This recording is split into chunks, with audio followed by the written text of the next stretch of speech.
Hey guys and gals, today we're gonna get a little bit old school here, and today we're gonna be talking about a movie called The Angry Red Planet. And this movie was like around the 50s. And before I start, I just gotta say something. The female actress, the redheaded chick, not the nurse, but one of the astronauts. No, I think her name was Nora Hayden. I found out she died like 2 years ago. So rest in peace. I just want to say that's one gorgeous woman, man. I mean, 50s women, pay respects, man. Come on. They got style too, by the way. But yeah, I just got to say that. It was kind of amazing. I'm like, wow, this woman died 2 years ago, 2013, and she was like 80 years old, you know? And I'm hopefully one day maybe they can have like a special edition of this DVD, maybe, or like behind the scenes or some photo galleries of making ofs, because I like to see how this movie was made, you know? Like, in my opinion, I think it was worth it. And I know these 50s sci-fi movies is not like a lot. It's not like for people today. I don't think they find it interesting. Like, it's not all that now as we see movies now, like with the sci-fi theme, like Intergalactic or Prometheus. But you know what? I kind of like my science fiction movie not way too serious, and I like this movie so much. And even though at the end of this movie it does have like a speech thing, like a little political statement, and I'm going to tell you a little bit more about that because it also has like my personal belief about how we go to space, and I know a lot of people are going to hate us. Hate me for saying it, like how I'm going to say what I think about us going to space. And this is just my opinion. But let's just start out this movie. I'm going to keep it short. The movie is about these guys in the U.S., the military. They talk about this ship that was lost. They had no contact, and it was like crash landed on Mars. What I heard, what I read, what I see from this movie. So they was planning on trying to like maybe do like a rescue mission, but decided to know that maybe there's some fuel on the ship, and they could probably bring the ship back to Earth. So they actually brought the ship back to Earth, right? Because it has some fuel and it has a remote control on Earth to control the ship from Mars to come to Earth, pretty much. Let me say it like that. So once the ship comes down, and the government start looking at the ship, trying to see if there's any survivors, and then accidentally the door opens, and there was one survivor. It was a female, and also they brought in somebody else in the ship and sat on the stretcher, and it looked like the person had like green slime, like it was effective or something, and once the female astronaut was resting on her bed in the hospital, the government want to know like what happened.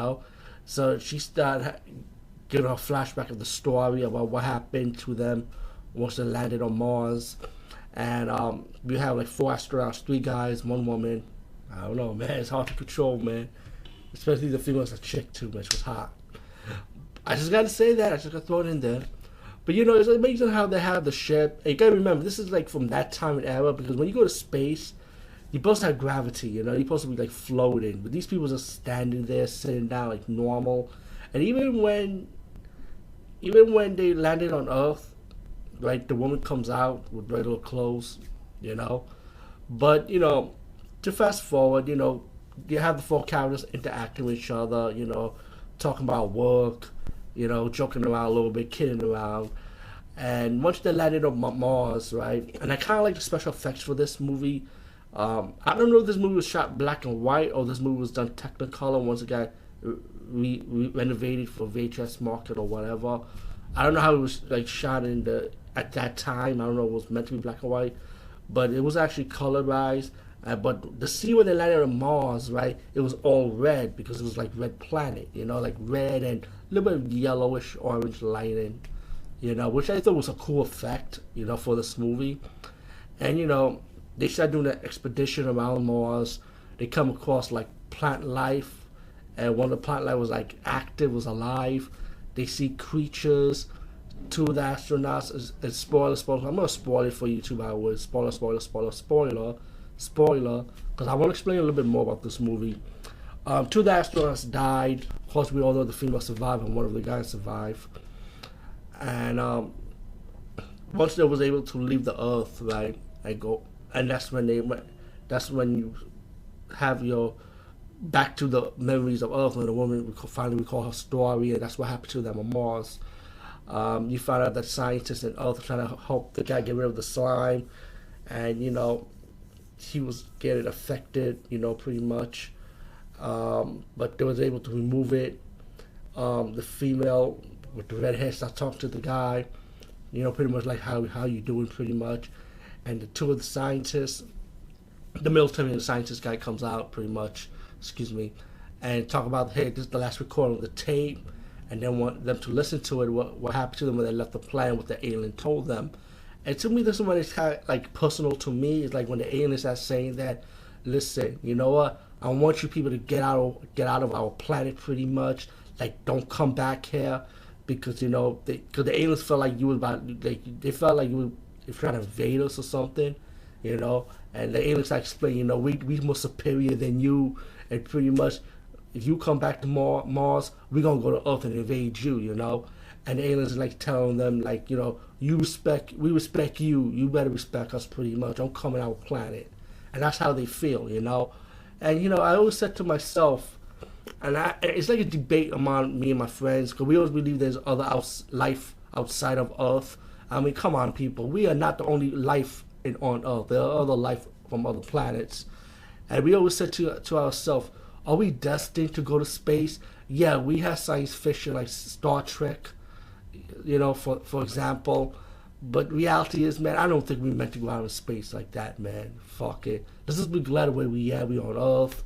We have oxygen. We have water, and of course, we're not a perfect planet. We always have like the negative side of living on a beautiful world called Earth. With the bad seeds who makes it look bad on the planet, destroying the beauty of Earth and destroying their own life, pretty much.